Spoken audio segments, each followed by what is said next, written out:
It's Anthony D, and thanks for stopping by my channel today.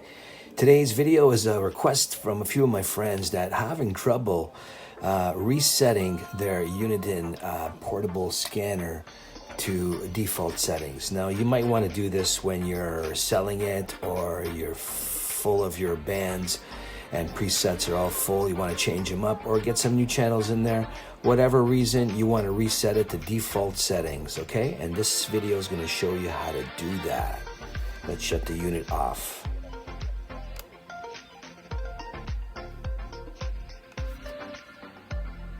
Okay, once you've had your unit turned off, you're going to turn it back on, but the trick is going to be you will hold 9, 2, hold, and then turn it on. So you're going to hold all 4 digits together, okay? Here we go.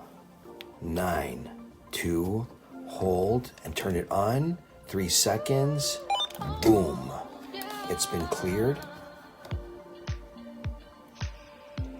And it's back to default settings. Now, for different units, you might have another switch or question to answer here, and you'll go through the prompts. But this one just scanned out clearly, so this is all brand new and back to default settings, all right? Hopefully that helped you guys out. If you have any questions, please let me know. Like, subscribe, and have a great day. Stay safe. Peace, my brothers.